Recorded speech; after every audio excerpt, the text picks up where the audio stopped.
What if kindness was the real growth engine in your company? Today, Dr. Bruno shows us how compassionate leadership creates a flywheel of trust, innovation, and success. Research observes that when employees feel supported by a company in a compassionate way, this employee has not only a positive image of the workplace, but also has a very positive image of the whole organization, contributing to this organization in a meaningful way. You hire people because supposedly you trust them, but many people are hired and managers are still behaving as they don't trust them, and this is generating a negative cycle.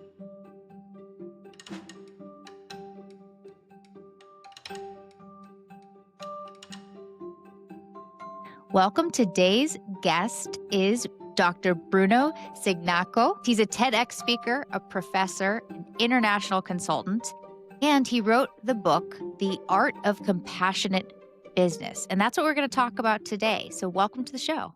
Thank you, Chelsey, for the invite. I feel very honored to be here. Thank you.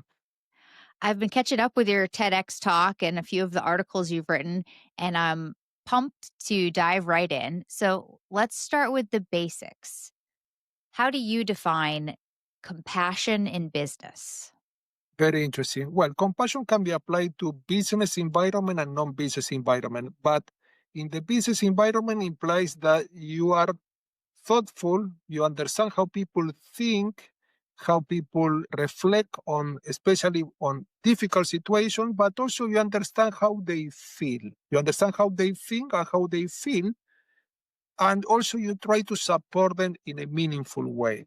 For example, a manager could be compassionate with a subordinate when he or she understands how the subordinate feels and thinks, especially, for example, when this employee has family problems or health issues, and try to be supportive with this employee, for example, providing this employee with flexible time, with some time off, for example, with some assistance, for example, counseling, so that this employee has an easy life, has a much more quick recovery, and can be feeling supported and assisted by this company. Research observed that when employees feel supported by a company in a compassionate way, this employee has not only a positive image of the workplace, but also has a very positive image of the whole organization.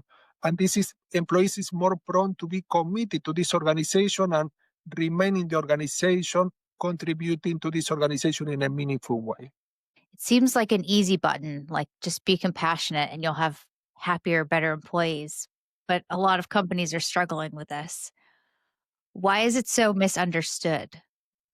It's misunderstood because there are many obstacles. In some cases, they're very well hidden in the work environment that hinder the way to compassion. One of the most important obstacles that I observe in my task as an advisor and as a consultant with organization is that there is a lot of fear. I observe that in the workplace there are different type of fear. For example, it's very common here in the UK that workplaces are pervaded by fear, and employees are fearful of losing their job, or fearful of making mistakes, or fearful of being outpaced by colleagues, or fearful of rocking the boat, for example, proposing non-traditional ideas. And this fear is so pervasive, and when there is a lot of fear is a kind of incompatible with compassion, because compassion tends to be expansive. It's an expansive energy that connects people, that help them to cooperate, to work jointly, collectively. And instead, fear tends to be separating. People tend to adopt a defensive or reactive attitude toward others, and they tend not to cooperate, they tend to withdraw.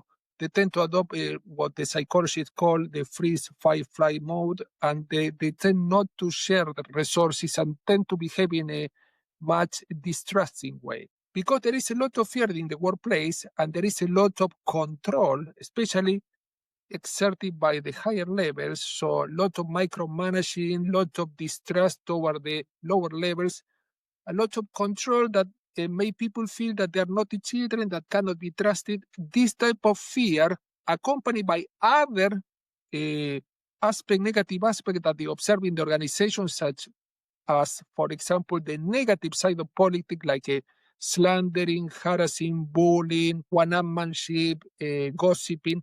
All these negative aspects create an environment that is not a trusting environment. Is not, people don't rely on one another. They cannot depend on one another. They cannot work cooperatively.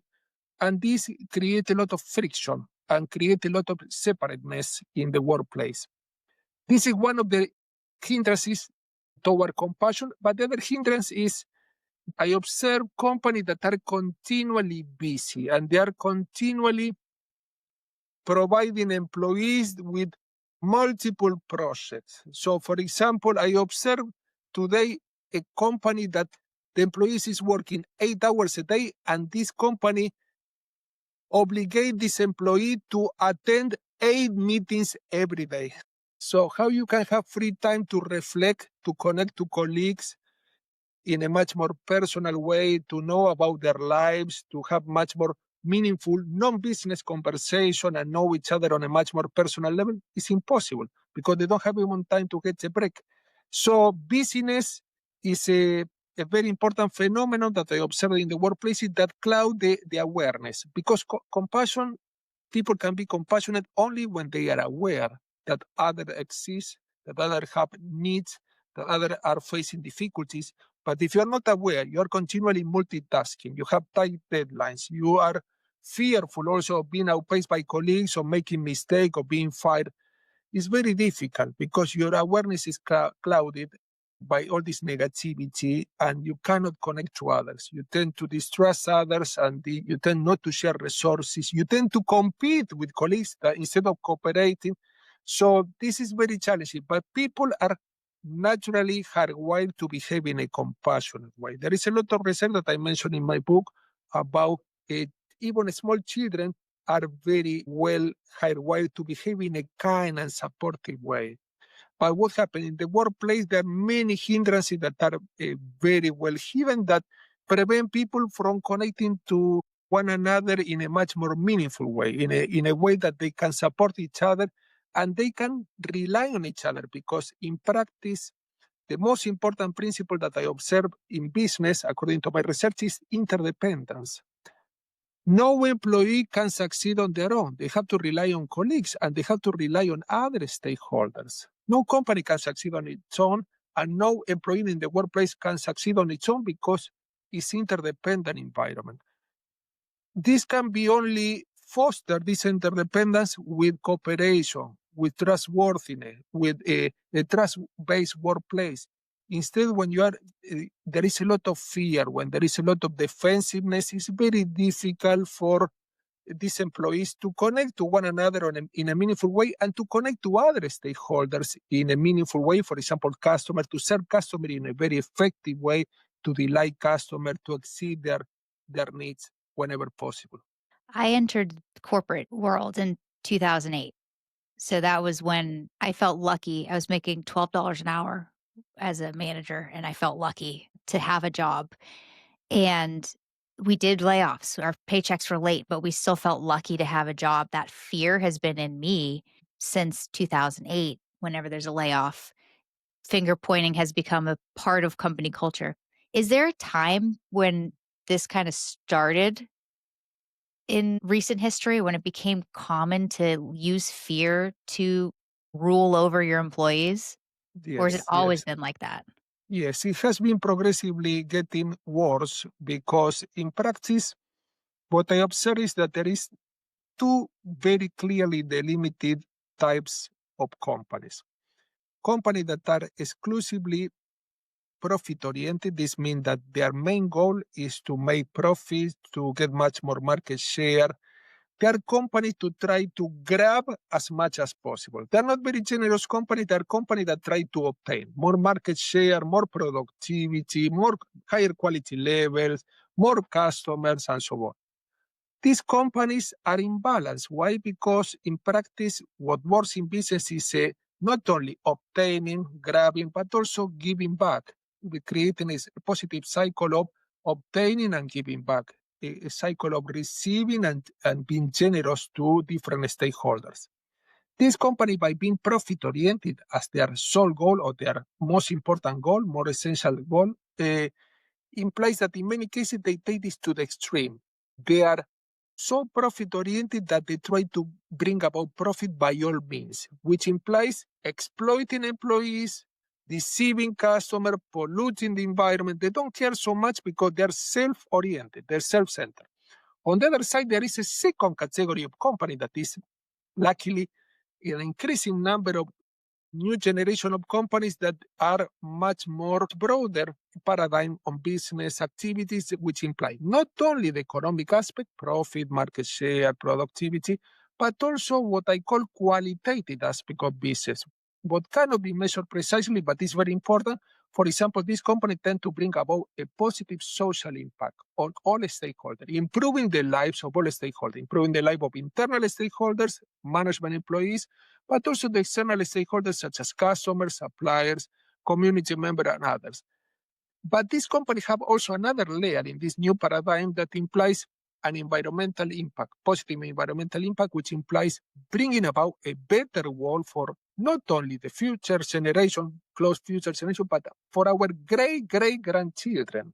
So this means that they're thinking ahead, they have a sustainable view, a long-term perspective, which implies that these companies are not only thinking about quantity of business, what can be measured, what can be counted in a precise way, market share, profit, but also the quality of business that I also call them relational aspect. They try to build robust relationship with different stakeholders in a way that this company take into account not only their own needs, but also the needs of customers, suppliers, employees, community members, and they only make decisions that are based on win-win agreements. This means that companies of this second generation of companies, the new paradigm, much broader, economic, social, and environmental aspect, only make decisions that benefit all parties involved.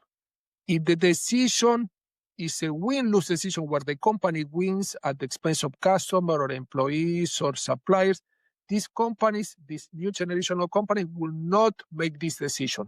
This is quite important because this second type of companies recognize and acknowledge and embrace the paradigm of interdependence. But also the paradigm of interdependence is connected to another principle that is very well known in social psychology, that is the principle of reciprocity. This company knows very clearly that by supporting others, they are also in return receiving support from these stakeholders that they are helping. So this means that when they help customers, these customers are more prone to leave positive reviews regarding the company's product, the company's services. When the company recognizes the employee contribution, for example, with a thank you letter, with a public event, giving awards to this employee for their contribution, giving bonuses and so on. So this employee is more prone to contribute to this company in a meaningful way because they feel acknowledged, they feel emotionally supported, recognized. So this means that this company bring about a positive cycle of generosity. I mentioned and I discussed the topic of generosity in business. Research is very clear, unanimous regarding this. Generosity in business and in life bring about more generosity. Companies that are generous with employees, with customers, with community members, and so on in different ways, tend to bring about more generosity, create a positive cycle of higher sales, more reputation, more investment in this company, more talented employees. They bring about is a positive magnet, being generous in business and also in life. But here we're talking about business. So this means that instead companies that are profit-oriented, how they can be generous if they're thinking only about themselves. So it's very difficult. And this company, because they're thinking about themselves, they're more prone to engage in win-lose agreements.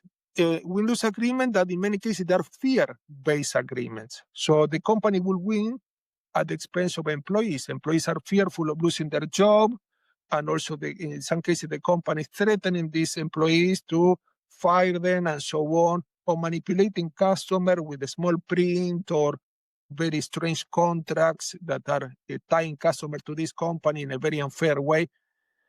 These companies don't care so much about stakeholders because they believe that they can get away, but this is counterproductive. The first generation of companies that are only profit-oriented clearly are hitting, they're shooting on their foot. Why? Because in practice, when you are self-centered, you don't care about customers, you don't care about employees, this brings about a negative reputation. This will get the attention of the media, and these companies are more prone to be engaged in scandals or negative news like polluting the environment, greenwashing, exploiting employees, and any other negative news. Why? Because in many cases, they take this profit orientation to the extreme. We try to get profit by all means possible. Are we too late for some of these categories? So if a company has been this fear-based, profits over everything, and they have gobbled up market share, is there any hope for a company like the compassionate company too, who cares about the environment, cares about its employees, cares about its customers? Is there any chance for them to come and eat away at that market share? There is chance for positive change, and this positive change can be started from the top or from the bottom. So bottom, like top down or bottom up, any of the ways could be.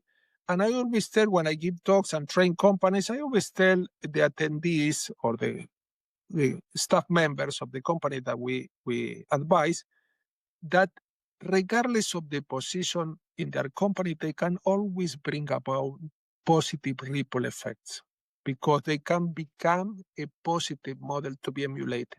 It will be even better if people at the top level, the leaders, the one leading this company, can be the model to emulate. But in many cases, it's very difficult. Regardless of the position, if you are at the bottom of the organization, you can bring about positive change and you can bring about pervade this company very progressively and gradually with the positive energy of compassion, cooperation, trustworthiness, because this is bringing about a positive cycle of reciprocity. When you start treating your colleagues in a positive way, in a kind and supportive way, these colleagues are more prone to reciprocate, are more prone to support you when you need, and they are more prone to support also customers and being generous and of assistance with customers.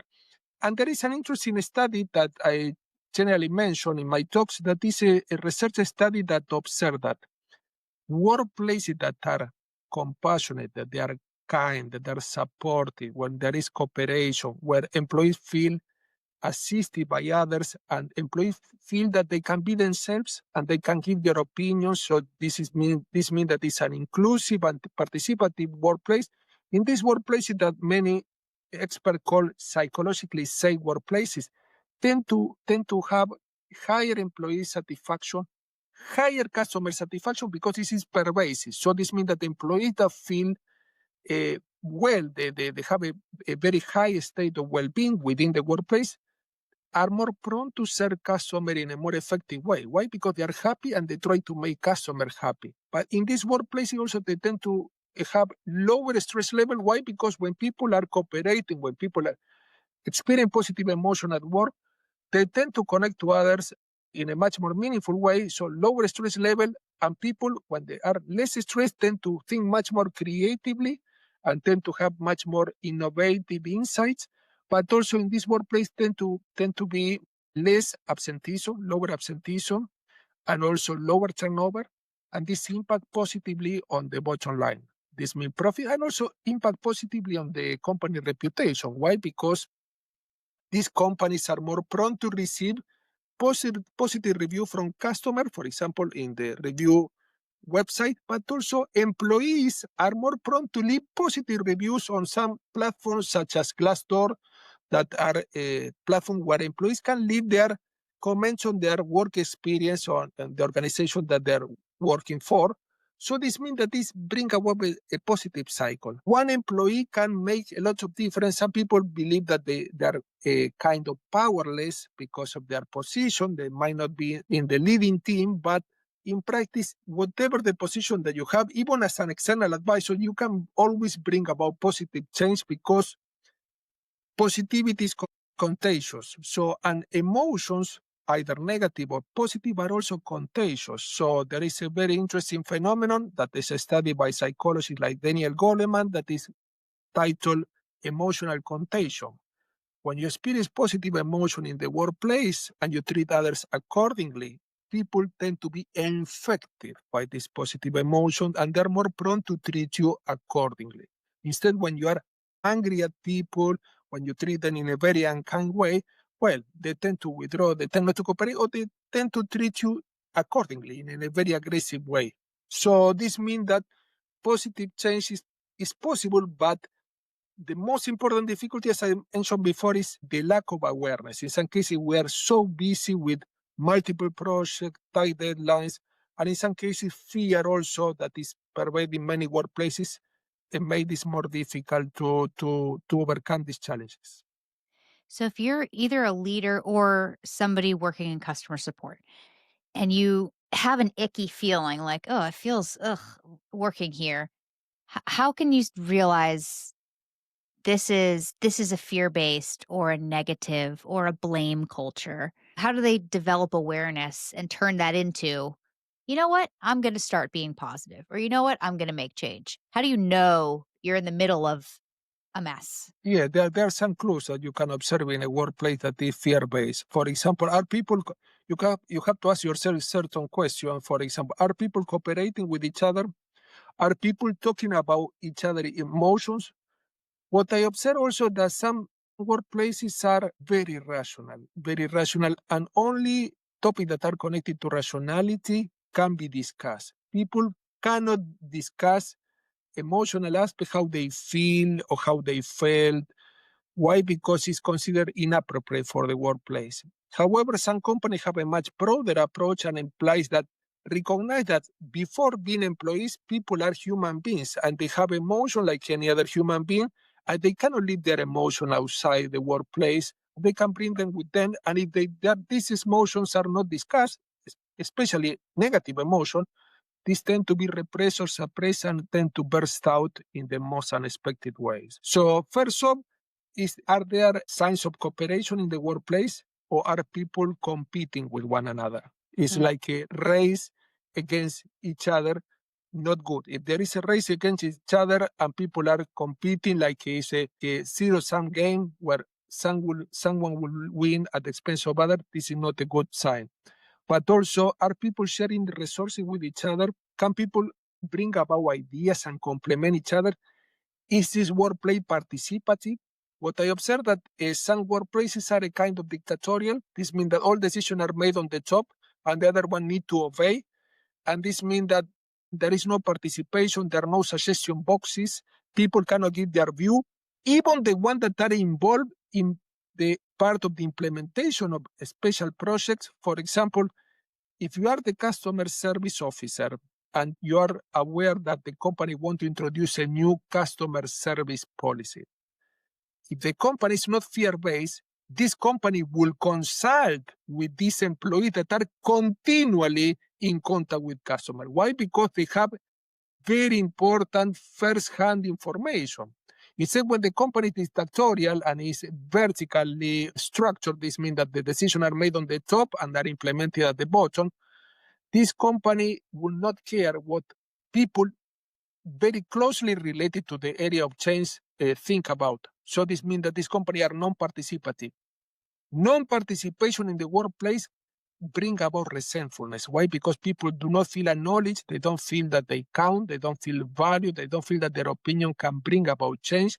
Instead, companies that are more far away from fear-based workplaces tend to bring about meetings where people from different areas can brainstorm, can bring about their ideas, their different views, their different perspectives, and nobody is the owner of the truth, and everyone can make suggestions that then can be duly considered, not necessarily implemented, but duly considered and acknowledged and discussed at different levels.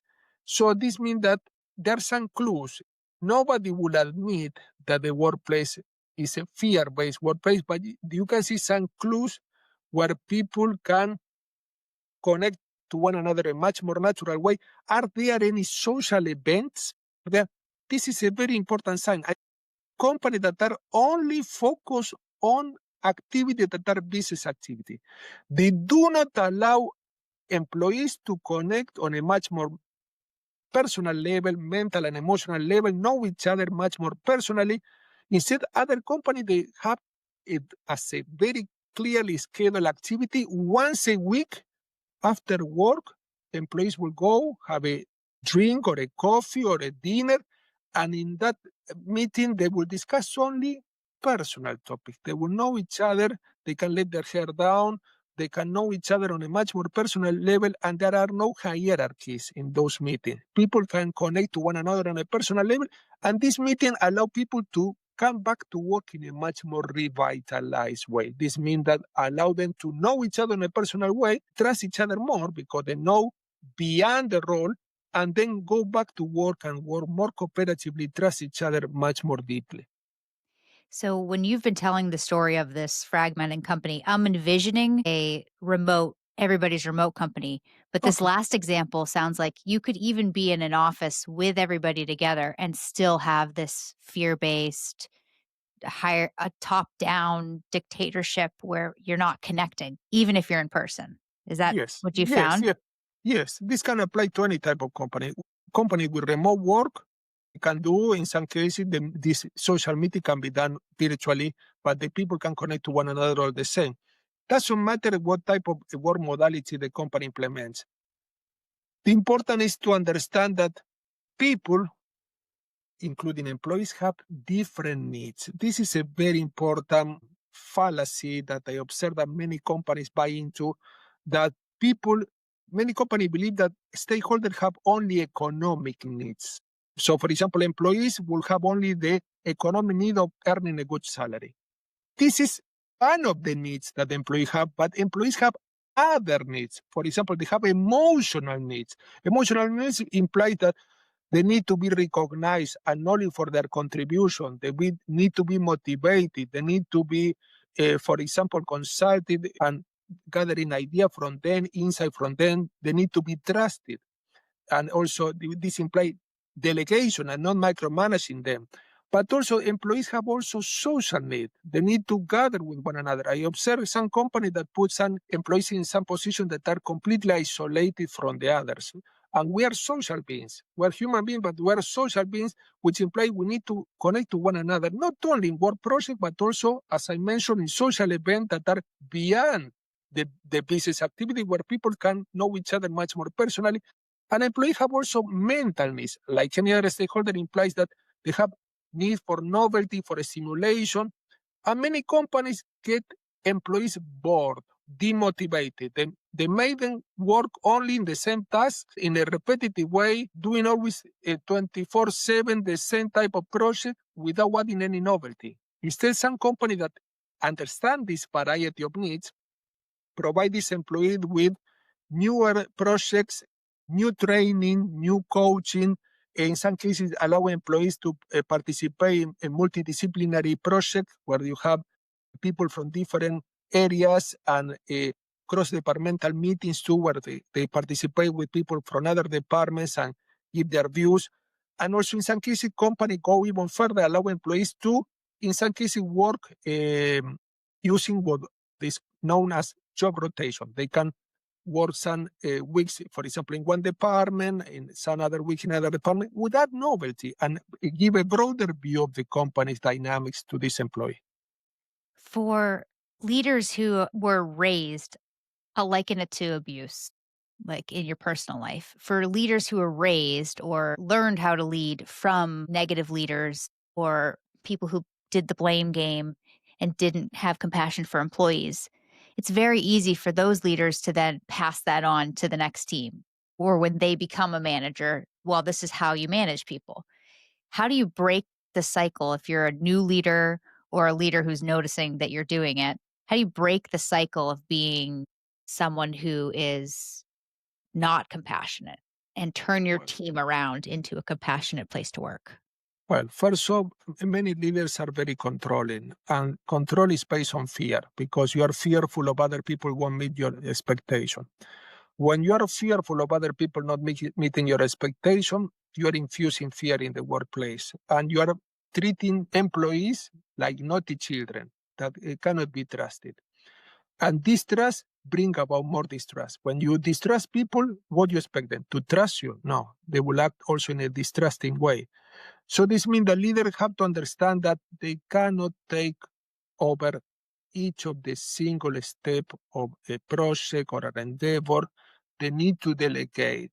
And delegate means trusting others, trusting, giving general guidelines in many cases, but without micromanaging, without then asking for permission to make every single step or part of the project, because if not, people will feel that they're not meeting their needs for autonomy and independence. So people naturally have needs for autonomy and independence, need to feel that capable, competent. If you're continually micromanaging them, they don't feel that they are treated as other people as they are. Leaders should give general guidelines to, for example, subordinate, and then they obviously they should be open and available to support them whenever possible, when needed, with some coaching, with some mentoring, but allowing these employees to work out the problems and solve the problem in the best way possible according to their experience, according to their expertise, and according to their qualification. So this means that it's about trust. And when you trust through delegation, you trust employees to carry out the task, this brings about a positive cycle of trust, because trust begets trust. And these leaders can only focus on the activities that are the main ones and cannot be delegated. For example, strategic decision and so on. Many leaders want to put too much on their plate and they want to take over every single activity. This is not possible, because by diversifying too much what they try to do or control, they in some cases they dismiss the main activity, that the one that should be specialized in, the one that should be focusing on, for example, strategic aspect, and delegate all the rest of the activity, because you contract people, you hire people because supposedly you trust them, but many people are hired and managers are still behaving as they don't trust them, and this is generating a negative cycle. People feel resentful. When people are not trusted, feel resentful and try to work by the book. And they try to say, okay, you know what? Why I will make any innovative move if I won't be given any permission? Instead, when people are given autonomy as they deserve, with some clear guidelines, people are more prone to be discerning, to be insightful, to have innovative ideas. Why? Because they will feel less control. They will feel less defensive. So, and this brings about a positive cycle. They will feel positive emotion, and positive emotion, according to research, bring about more innovation and more creativity. Instead, when people feel control, they feel stifled. They feel defensive. They feel reactive. They feel fearful because they're continually controlled. And this impair temporarily the discerning skill, the creative skill, because people cannot give their best using and harnessing their mental resources fully. My therapist, we talk about like my amygdala is flipped, and I Yeah. can't, when I'm in this state of, holy moly, that guy just attacked me on this Teams call and he's just gaslighting me in front of a group of 20. Now I'm in survival mode, and these great Yeah. ideas that I have to share are just gone. So I feel that. True. It's true. It's true. It's true. But this can be undone, because this negative emotion, for example, I don't call negative, the defensive or difficult emotion like fear, can be undone. Research very clearly observed that when you are fearful, you can undo a negative emotion by experiencing a positive emotion. For example, appreciation. For example, thankfulness. For example, feeling compassion for others. So this can be undone, but it's challenging when the whole workplace is pervaded by, for example, challenging emotion like fear, or people that are not treating each other in a very kind way, or they're distrusting each other. It's more difficult. However, small changes bring about progressively positive impact on the work environment and on other stakeholders. One of the topics you brought up was how having a happier team also means you have happier customers. So Yes, how does compassion impact this customer service, customer experience? very important, very important. There are two modalities that company adopt, and I mentioned this in a full chapter in the book. I talk about compassionate customer service. What is compassionate customer service? Is switching from an attitude of selling product and services.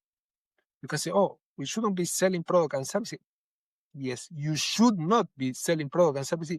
You should be switching from that attitude of selling product and services to serving customer. Sound very similar, but it's completely different because when you are selling product and services, you are more prone by default to be self-centered. I want to sell the most expensive product, the one that bring about the higher commission for my team, and probably the latest model and so on. Even when the customer doesn't need this product, in some cases, we will force into buying this product. We will manipulate this customer and will make them sign a contract that will be tying them in a very manipulative way. Not good. Instead, when you are serving others, you are others-oriented. This means a completely different attitude, a change of attitude, which implies that you are not so tied to results. The result will come when you are adding value to customer, and you will be only focused on adding the highest value possible without any speculation. This means that you will try to provide as much value as possible, a value that is irresistible. This means the value that will make customers feel that if they don't take the offer will be a kind of ceiling not to take the offer, and a value that creates a positive imbalance. This means that you are so generous with your offering of value that customers feel indebted, not only to buy your products and services, but also to give you back with positive reviews, with recommendation of other customers. Companies that are very customer-oriented tend to personalize the connection with customers. They don't use, for example, standardized scripts where the employee read what they have to say to customers. They connect to customers in a much more natural and authentic way. But also they know that all customers are not alike. I'm a marketer, and in marketing we call the group of customers with similar characteristics, we call market segments. So for example, teenagers living in South London, a female group. Now, this is very important to classify customers, but customers are unique. Even customers belong to a group. Customer is a unique human being with a unique experience, unique preferences, unique design. So this means that there is a process of researching and searching and looking into specific needs of this unique customer. So this means that you don't have to standardize this customer because this customer belongs to a group. So this means that you explore customer, but also you will offer your expertise about your company, your product, your services, and your experience, and you will try to improve their lives. And you will try to make them feel positive emotion before buying the product, during the purchase process, and after buying the product. So this means that you will accompany this customer throughout the journey, the purchasing journey, and you will not abandon in any part of the journey. I will try not to disappoint them, but also you will go with one step further. The attitude of service implies that you will try to exceed customer expectation, because anyone can meet customer expectation. Meeting means, okay, I want this computer, give me this computer. I go to a computer shop, I ask for that computer, model A, and you give me model A. This is basic. Any company can do this. But when you exceed customer expectation, you go beyond what they expect. You delight them. And this means that you make them feel positively surprised. And for example, if the customer is looking for computer A, you offer them a free course for them to have training about how to use this computer. And you offer them free software. So this means that you are generous. You add more value than expect. You flood them with value so that you bring about this positive imbalance. This means customers feel so overwhelmed by your value that won't have any other choice that recommend your company to other customers, leave positive review, come back, and more prone to become loyal. Most companies are very conservative. They only go for the basic and the bare minimum. This means I will try to satisfy their needs. Not enough. You have to delight them. You have to improve their life in a way that is spectacular and surprising in a positive way. And in the book, I mentioned hundreds of examples of companies that are delighting customers, and they are very well known. They have very positive brand image, and they have excellent reviews. And these customers that are delighted by these companies promote this company freely. They don't have to be paid. They become overt ambassador for this company, and they continually recommend this company to their customer, which is the best way because it's customer recommendation, customer review is more credible than advertising. It's more credible than public relation stratagems. Why? Because this comes from peers. Customers are more prone to trust other customers, and instead of trusting an advert that will be generally manufactured to show only the positive aspect of a product. A referral sale used to be 4 times faster, 4 times more likely. I should look up what it is these days, but it's significantly higher chances of closing that deal and getting a new customer. Even HubSpot, their little flywheel is attract, engage, delight. And that's how you grow your business. Well, I guess if I'm looking at the camera, it's this way. You attract them with your marketing and your sales, but the delighting part is what actually turns customers into these advocates.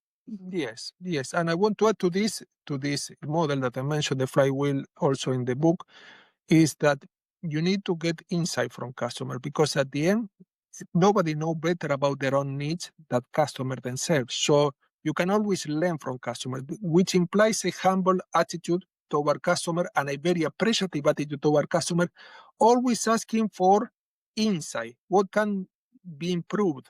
For example, some companies have what they call crowdsourcing. This means that they obtain insight from customers. They're continually organizing events, for example, contests, to see what product can be suggested by customer that can be manufactured or offered to the marketplace. And well, this is quite important because customer can offer companies good ideas, but also the company should be appreciative. Companies need to be appreciative, even when the customer didn't buy from them. Why? Because customers spend their time, if they didn't spend their money, they spend their time looking into the product, and this need to be appreciated. Maybe they didn't buy any product on that occasion, but they might buy the product in the future.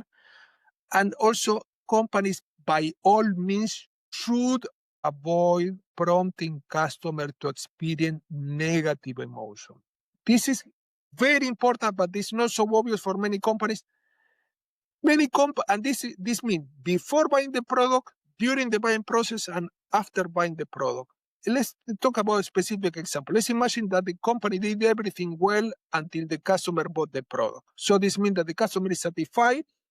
This company adopted an attitude of service toward this customer, offered a product that was only adequate for this specific customer according to their distinctive needs. But then when the customer arrived home, the customer feel a bit doubtful and said, did I buy the right product? And try to phone the company, call the company to clarify some doubts. And this company, instead of listening to this customer, they put this in a listening to music for 20 minutes, and the customer is waiting for someone to listen to them, and they put a nice music, in some cases a bit amusing music or annoying music, and customer doesn't have any response from a human being working for that company. And then this customer try to send an email and no email get any response. This customer is more prompt after having bought this product, regretful, resentful, angry, and might like to return the product or get a refund, and might like to leave negative reviews. So this means that we want customer to experience positive emotion before, during, and after the buying process. And this is key because what is customer satisfaction is feeling positive emotion about a company and the company products, services, and this implies customer service. This means how is the company interacting after they bought the product or they forgot about this customer. Customers don't want to be forgotten. Why? Because they might have some doubts. They might regret. They might want to change the product. They might want some technical advice how to use the product. And in some cases, customers feel lonely because nobody can support them, nobody can help them. And this is not good. This is not good. If the company did everything well until specific stage when they bought the product, and customer might feel, okay, now they got me buying this product, but they didn't care for me after I bought this product. So, and they might feel treated in a dehumanizing way because many companies treat customer as a little figure in the database. This customer is contributing to our sales, but we don't care so much about them. We don't want customer to feel this way. We want customer to feel that the company care for them before selling the product, during the selling process, and after selling the product, and even further. In some cases, the company continually update customer on the new product, new services, upgrade for the product, and so on. And this company develop a long-term relationship with customer. They don't adopt a transactional approach where there is one-off interaction. They try to sustain and strengthen and brighten this relationship with customer over time, where the company will get their needs satisfied and customer will get their needs satisfied in a win-win agreement. Like we said when we started this, it sounds like a no-brainer to start being more compassionate. So, what can a company do to start embedding compassion in their daily operations without losing efficiency or losing customers? What can they do today to get Well, started?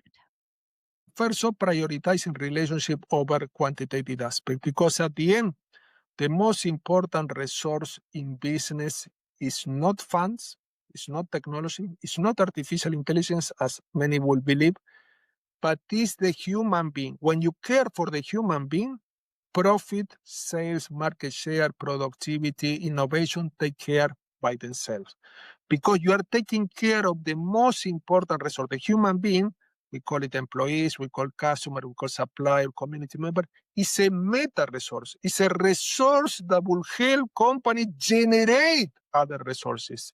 It will help, human being will help generate new products, new services, new systems, new processes, new policies. Instead, when you do not care for the human being and you focus only on these parameters, economic parameters that are very important, but if you take only to the extreme, you might try to achieve this economic indicator by your means, you are less prone to build this robust relationship with the stakeholder and have a network of a solid, robust, strong relationship with stakeholder where you can support them and they can support you in return. So a very interesting and very simple advice for companies is asking self-awareness question, or which implies bringing about more awareness, enhancing their own awareness. And a very interesting question that I always propose in my training is, how can we create more value for all stakeholders involved in this situation? This can apply to employees working for a team, can be applied to suppliers, can be applied. Because when you add value, you bring about a positive cycle of generosity, supportiveness, kindness, and these people that you are supporting, you are generous to, tend to act alike, tend to reciprocate. Instead, when you are self-centered, focusing only on your own needs, you are more prone to be biased and look for agreement that are win-lose and try to act in a way that is more selfish and self-oriented and is self-centered. And this doesn't allow you to bring about positive relationship with different stakeholders. And we saw that we need these stakeholders to succeed and they need us. So we can improve each other's life working in a cooperative way and bringing about this positive relationship. So self-awareness with self-reflection question can be enhanced very quickly. But people should be aware of the importance of this question. How can I be more generous and grateful to these stakeholders? How can we look for agreement where the needs of each party is fully met? So this is a very important question. Every time that you try to close a deal, are the needs of both parties fully met?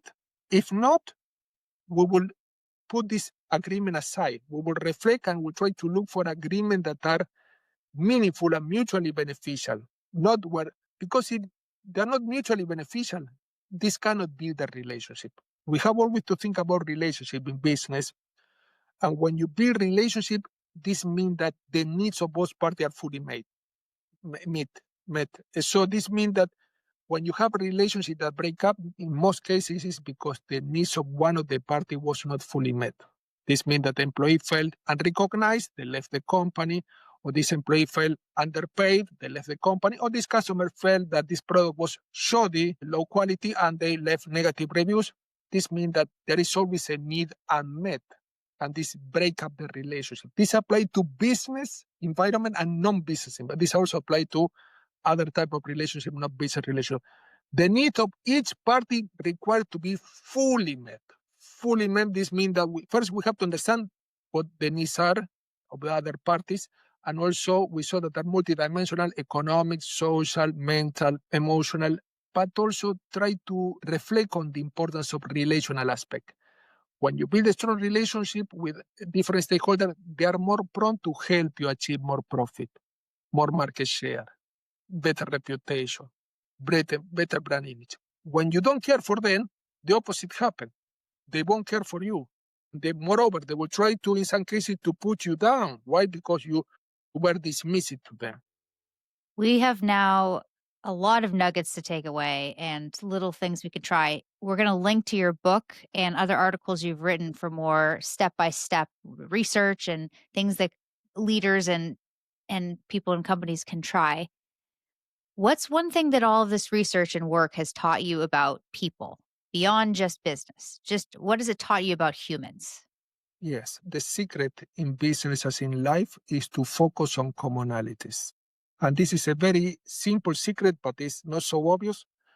In most businesses, you see divisiveness, you see separation, you see, in some cases, power, you see a strong application of hierarchies and different levels or different categories of human beings, but we are all the same. Because at the end, if we focus on commonalities and we connect to others, supposing that you are the CEO and you connect to the janitor cleaning the toilet, in a human way, you connect based on commonalities. And this means that you understand that you as a CEO and this janitor will have fears, we have positive experiences, we have negative experiences, we have dreams, aspirations, we have doubts, insecurities. And this means that when you connect to others in a much more humane way, means focus on commonality beyond the roles, beyond their position, you are more prone to build meaningful relationship with them and adding value to each other. Instead, when you focus on differences of beliefs, values, experiences, qualification, position, you are more prone to bring about divisiveness. So this means that in business, because we want to strengthen the relationship, it's important, and psychologists advise this too, to connect based on commonalities. What are my commonalities with this customer? I am the customer service officer. I'm trying to interact with this customer. How can I connect to this customer based on commonalities? Can we comment about our past experiences using this type of products? Do we have some negative experiences in the past? How we can connect? Because this is a much more authentic way to connect to others, and focusing on commonalities is a good way to bring about much more solid, much more robust relationship with different stakeholders as compared with connecting on differences, on non-commonalities. If we focused on the things we had in common, we'd probably have a much happier world right now. But Yes, yeah, great yeah. lesson. This will bring about more positive emotion, because when people identify and we understand that we have in common the human beingness, the state of being a human being one on this world, it is easier to find more topics in common. This means that these commonalities, when you engage in conversation, when you focus on things that you have in common, that we all have, is more prone to bring about a better rapport, better communication, more trust, and more insight within this communication interaction. Well, we're about out of time, and I want to thank you so much for sharing all of this research and packing it in and giving the audience some takeaways to do. I appreciate you so much, Bruno. Thank you very much. Thank you very much. I discuss this much more in detail in my book, The Art of Compassionate Business, if they're interested. Perfect. We'll link it below. Thanks so much.